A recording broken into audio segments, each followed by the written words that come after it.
Now that we've gone through the fundamentals of working with CorelDRAW and Vector and all of the interactive tools, in this session I'd like to create an actual design, and we'll kind of take a look at the design process in CorelDRAW.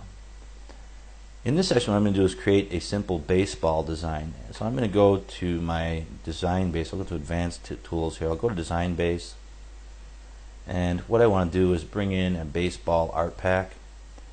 And these packs are set up so that you can load multiple pieces of art based on themes. Just going to click through my arrows down here, and I believe I have it right here. I have a baseball pack of baseball elements. So I'll double click and I'll import that into the current document. And I'm not going to bother updating the text with this particular art pack. Go ahead and minimize here. You can see what I got here. I've got a baseball, some bats, gloves, different elements here. I'll go ahead and lasso all of this. I'm going to bring this over here to the right for now. I'm going to open my design base back up, and I've also got some baseball tails. That's softball, track and field. This is my baseball tails. I'm going to bring these in. I might want to use these in my design. Double click on that. Import to current document, and that'll take just a minute to load. That's a pretty big file. There's probably about 30 or 40 different tails in there. I'm not going to want to update text on that, so I'll let that process.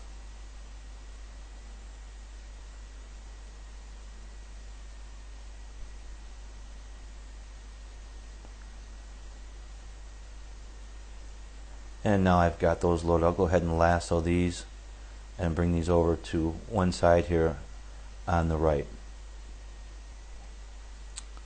So what I've got here is I've got a number of different design elements. We'll go ahead and take a look here, but we set up these packs so that we can just load a whole bunch of stuff at the same time and then kind of see which we might want to work with in our design. And I think the first thing I'll do is I'll go ahead and get that baseball, and we'll build off the baseball with bats. Go ahead and ungroup here. I want just the baseball that I've got here. I'll go ahead and resize that a bit. Now what I want to do is I want to bring in a team name into this design and then a baseball graphic. So I'm going to go in here with a tail, look at my tails and see which one I might want to work with. Actually I think this one right here will be okay, or this one up here. Let me left click and grab that, and then I'm going to bring that over here also. I'll just duplicate that right on top. Left click, hold down, right click one time, and duplicate that right on top of my baseball here.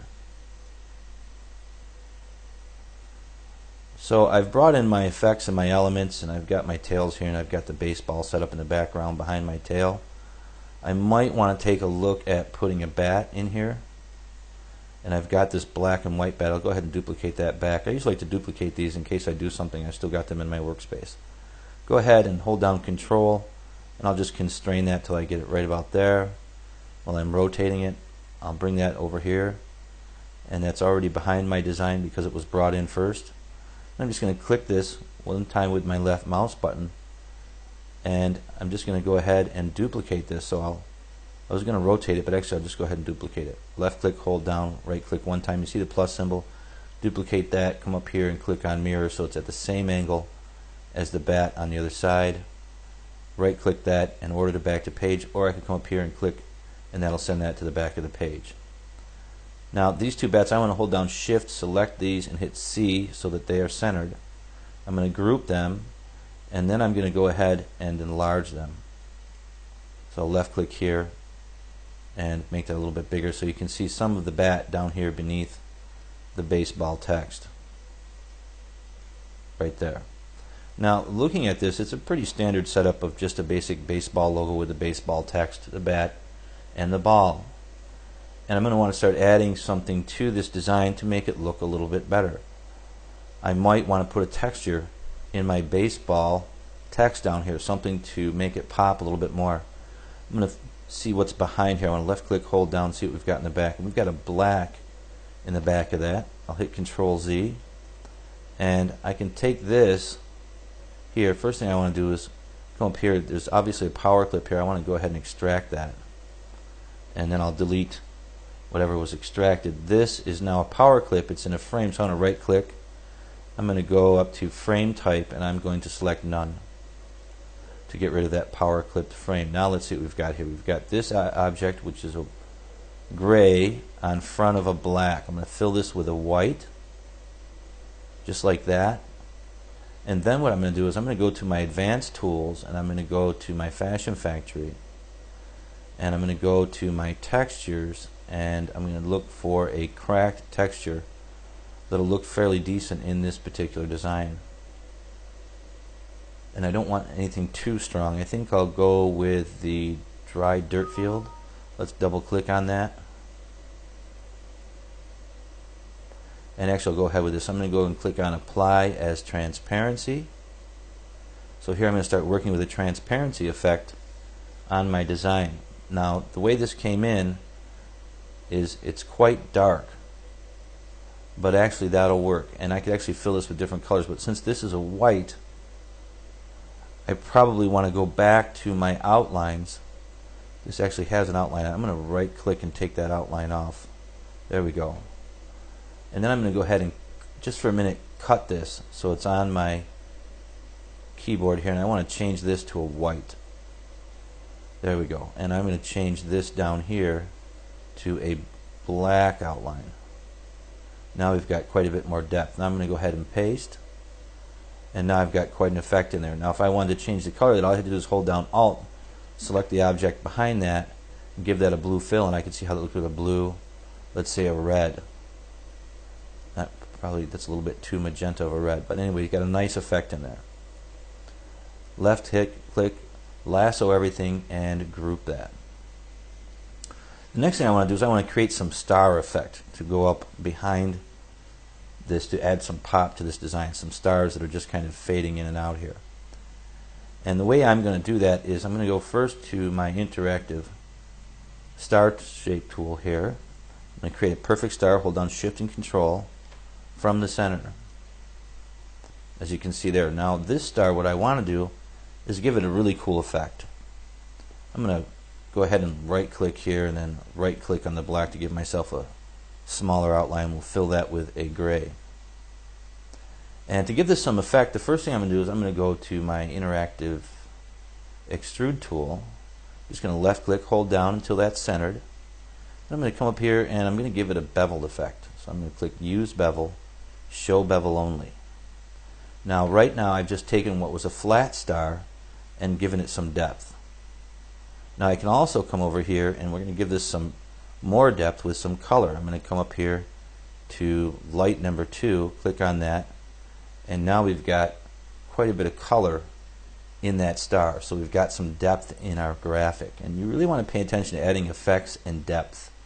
Flat graphics are great, but when you have the opportunity, add some depth, because that's what gives your graphics pop on your garments. I'm going to go over here and just right click and select break bevel group apart.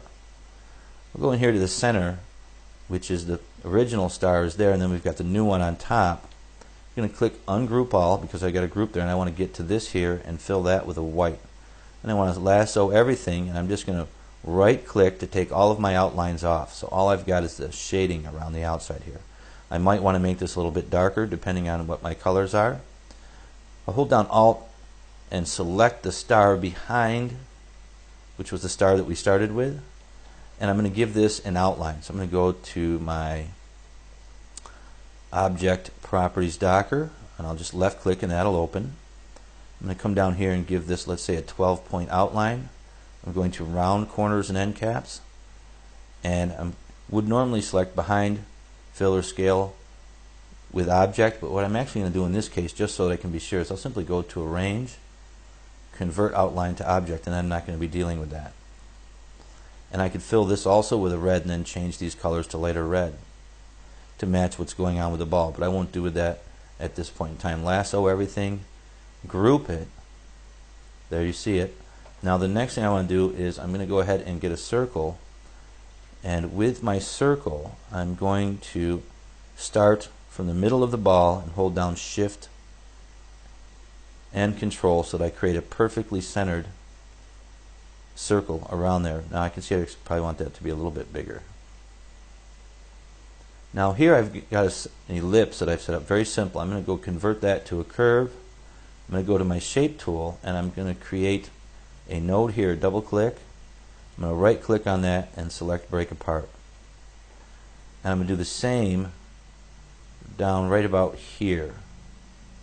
Double click, drop a node, right click, select break apart. And then I'm going to right click here in the center, and that's not going to work, so I'll right click on the actual object and select break curve apart. Now what I did is I just broke that ellipse apart and I've got this segment of curve that I built right here.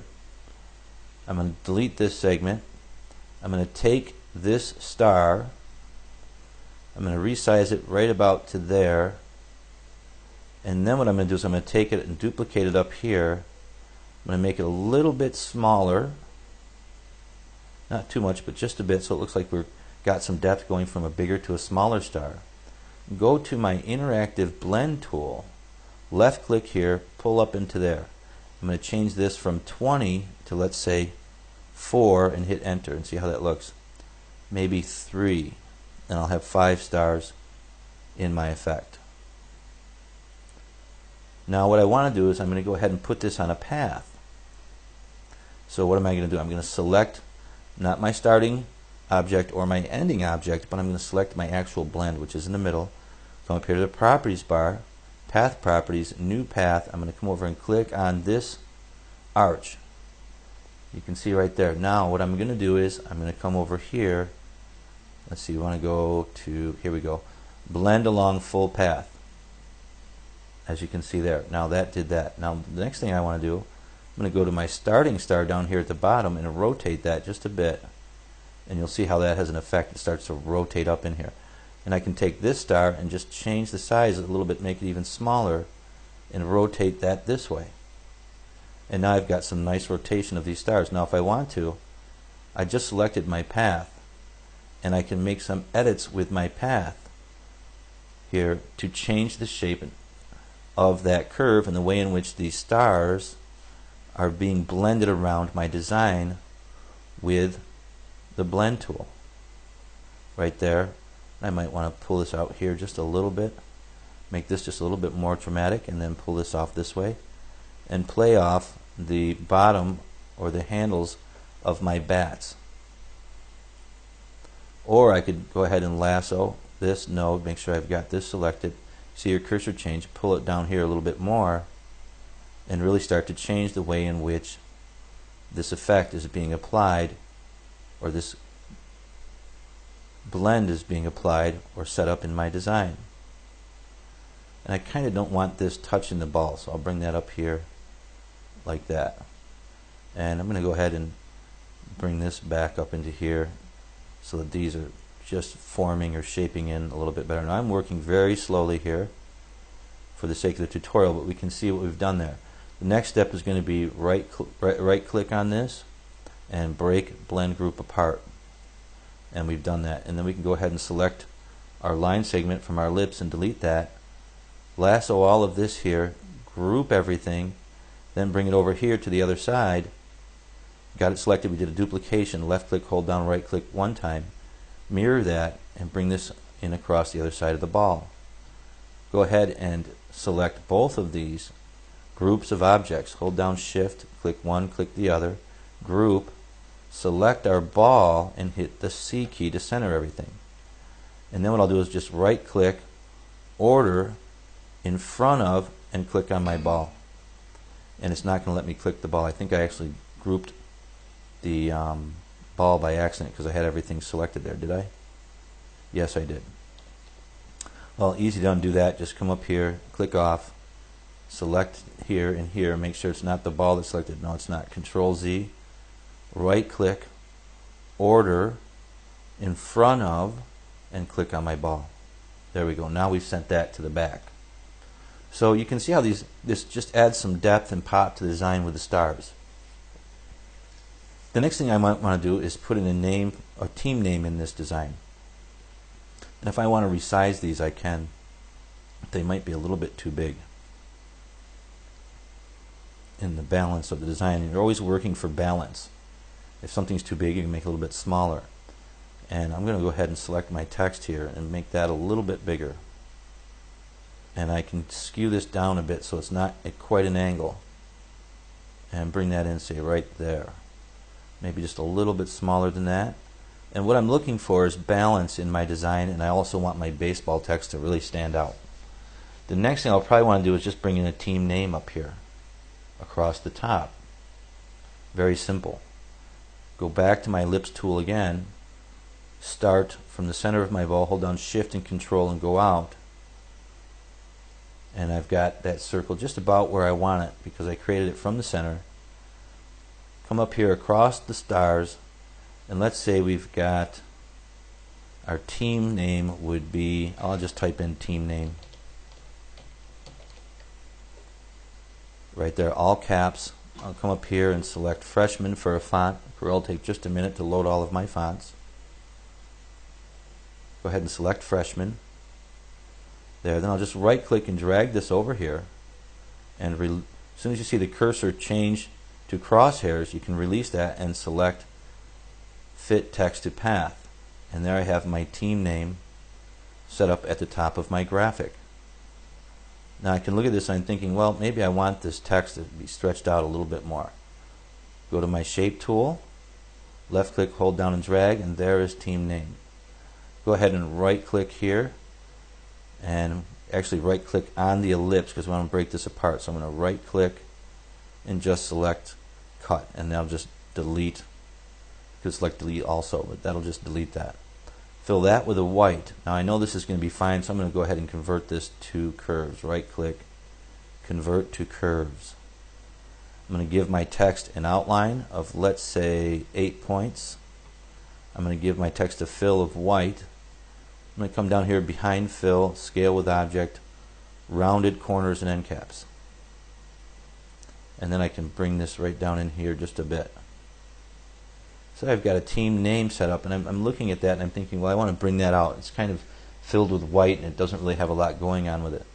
So the way I'll do that is I'm going to change my outline to, let's say, 10 points.